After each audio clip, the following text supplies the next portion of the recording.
सूर्या हांसदा का एनकाउंटर करने वाला पुलिस वाला अब नहीं बच पाएगा, क्योंकि झारखंड के पूर्व सीएम अर्जुन मुंडा भड़क गए हैं और सूर्या हांसदा के एनकाउंटर पर उन्होंने बड़े बड़े खुलासे कर दिए हैं। नमस्कार, मैं प्रिंस कुमार सिंह और आप देख रहे हैं पॉजिटिव प्रिंस। अगर अभी तक आपने चैनल को सब्सक्राइब नहीं किया है तो खबरों से अपडेट रहने के लिए कृपया चैनल को सब्सक्राइब कर लीजिए, और जो लोग ऑलरेडी कर चुके हैं उन तमाम लोगों को सहृदय धन्यवाद। और वापस आते हैं हम अपनी खबर पर, और झारखंड के पूर्व मुख्यमंत्री अर्जुन मुंडा ने सूर्या हांसदा के एनकाउंटर पर भड़कते हुए बड़े बड़े खुलासे कर दिए हैं। और आप जरा झारखंड के पूर्व सीएम अर्जुन मुंडा का ये बयान सुनिए। आम बना हुआ है कि इसको सीआईडी में भेज दीजिए, समय काफ़ी बीत जाएगा, उसके बाद मामला ऐसे ही शांत हो जाने के बाद में सारी चीज़ें ख़त्म हो जाएगी। तो सीआईडी की क्रेडिबिलिटी पर क्वेश्चन खड़ा हो जाएगा। सीआईडी अगर कर रहा है तो उसके सारे मामले का सारे पक्ष पर, और ये ध्यान में रखते हुए कि राज्य सरकार इस पर ईमानदार है, क्योंकि राज्य सरकार के तो कोई अभी तक मंत्री भी गए नहीं, जैसे आप बता रहे हैं, किसी ने किसी तरह का कोई ये नहीं किया है। एटलीस्ट इन सारे विषयों पर इतनी संवेदनशीलता तो होनी चाहिए। उनके जानकारी में है कि उनके ऊपर कई मुकदमे थे, पर यह बात भी जानकारी में है कि लगातार उन्होंने लोकतंत्र पर विश्वास करते हुए लोकतांत्रिक मूल्यों के आधार पर चुनाव लड़कर जनता का सेवा करने का उन्होंने एक रास्ता भी चुना, और पिछले कई बार वो चुनाव लड़ते रहे, बहुत कम मार्जिन से वो चुनाव हारे।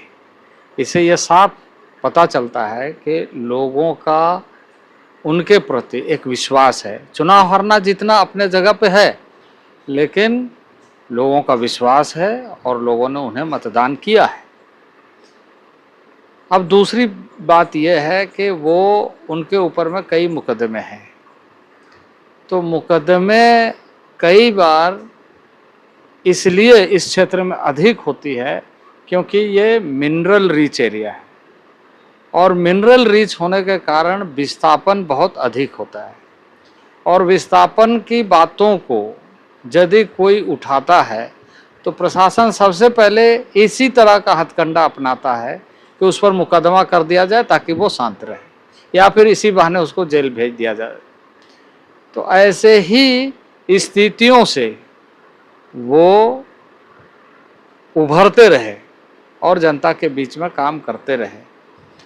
मैं मुख्यमंत्री था उस समय, मैं जानता था, उस समय में भी इनके विरुद्ध में कई मुकदमे की बात आई, और हमने ही उनको इस बात के लिए कि ये रास्ता यद्यपि अब जनता के हितों को ध्यान में रख के कर रहे हैं, लेकिन लड़ाई समाधान नहीं है। आप लोकतांत्रिक मूल्यों के आधार पर चुनाव लड़िए, चुनाव लड़ते हुए जनता की बातों को मुखरता के साथ रखिए, और वो भी इस बात से पूरी तरीके से ये कहा जाए कि श्रद्धा थी उनके लोकतंत्र के ऊपर में, यदि हम वहाँ जाएंगे, बातों को उठाएंगे तो हमारी बात सुनी जाएगी। तीसरी बात, चुनाव नहीं जीते, मुखर होकर के अपनी बातों को रखते रहे। ऐसे पीड़ित लोगों के बच्चों को पढ़ाने का विद्यालय खोला और उनको पढ़ाते रहे, और समाज के बीच में वो काम करते रहे। ये बात सही है कि कई बार जब भीड़ भाड़ होती है, जनता के इस तरह की स्थिति होती है, तो जनता कुछ इस तरह का कार्रवाई करता है या इस तरह की स्थिति बन जाती है जहाँ पर सीधे तरीके से दिखती है कि ये क्रिमिनल एक्टिविटीज़ है। और मैं आपको बता दूं कि झारखंड आंदोलन को शुरू में क्रिमिनल एक्टिविटीज़ ही कहा जाता था।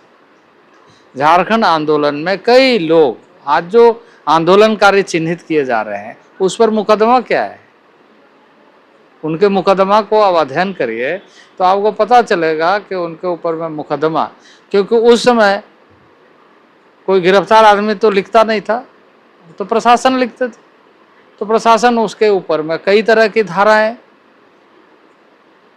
कई तरह के आरोप लगाते थे। हमारे हमसे काफ़ी सीनियर थे, उनके भी हत्या हो गई थी। मछुआ गगराए, उन पर मुर्गी चोरी का केस लगाते थे, वो नेता थे हमारे, मोरा मुंडा जो जंगलों में लोगों को संगठित करके लगातार लड़ाई लड़ते थे, प्रशासन के विरुद्ध मुखर होते थे, ऐसे कई लोग। अब आप यदि देखें तो आज हमारे गुरु जी, उनके शुरुआती जीवन को आप देखें तो एक आंदोलनकारी के रूप में, फिर तो शूटिंग साइट भी निकल गया। तो इस तरीके से कई लोगों पर मुकदमे हुए, लेकिन उनके लिए विंडो छोड़ना चाहिए, उनको आने का रास्ता देना चाहिए। लोकतंत्र में यदि विश्वास कर रहा है तो उसको और अधिक प्रोत्साहित इस बात के लिए करना चाहिए कि लोकतंत्र के प्रति आम नागरिकों का और ऐसे लोगों का विश्वास और मजबूती के साथ हो। लोकतंत्र तो तभी मजबूत होता है जब जनता उसको अपना शासन मानती है। सूर्या हांसदा के परिवार के लोग लगातार कह रहे हैं कि ये मर्डर है, और संथाल परगना से 5 मंत्री आते हैं मुख्यमंत्री को लेकर। पांचों ने अभी तक ना तो उनसे मुलाकात की है और ना कोई बातचीत हुई है। आप लोगों को जाना पड़ रहा है परिवार से मिलने के लिए, उनके मुद्दों को उठाने। जो बातें सामने आई है, कल तो मैं वहाँ जा रहा हूँ, वहाँ के लोगों से मिलूँगा, और जो बातें सतही तौर पर सामने आई है वो ये है कि उनको घर से ले जाया गया, वो बीमार थे, उन्हें टाइफाइड हुआ था, उसके मेडिकल के सारे कागजात हैं, उनको कहाँ कहाँ चिकित्सा कराया गया, और ये कह करके उनको ले जाया गया कि नहीं उसको हम लोग ले जा रहे हैं पूछताछ के लिए।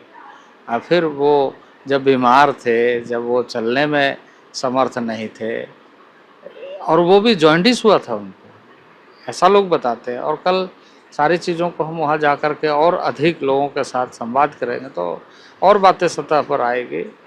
तो इस तरह के उसकी परिस्थिति थी, और अचानक आती है कि मुठभेड़ हो गई। भाई मुठभेड़ आपके ऊपर में किस तरह का हुआ जब आप घर से उन्हें लेके गए, परिवार के लोगों के सामने लेकर के गए, तो सुरक्षा देना तो आपका काम था।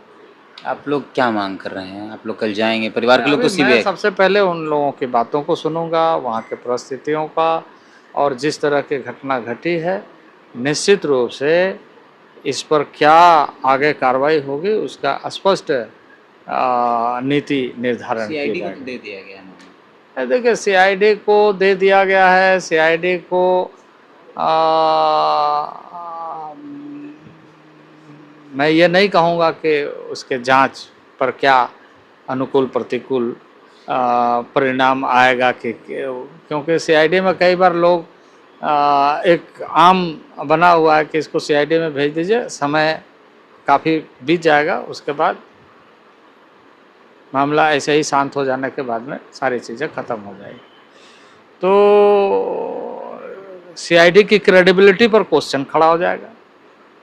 सीआईडी अगर कर रहा है तो उसके सारे मामले का सारे पक्ष पर, और ये ध्यान में रखते हुए कि राज्य सरकार इस पर ईमानदार है, क्योंकि राज्य सरकार के तो कोई अभी तक मंत्री भी गए नहीं, जैसे आप बता रहे हैं, किसी ने किसी तरह का कोई ये नहीं किया है। एटलीस्ट इन सारे विषयों पर इतनी संवेदनशीलता तो होनी चाहिए। आपने पूरा बयान सुन लिया होगा, अब आपकी क्या प्रतिक्रिया है? अपनी प्रतिक्रिया जरूर दीजिएगा। जुड़े रहें हमारे साथ। जय हिंद, जय भारत।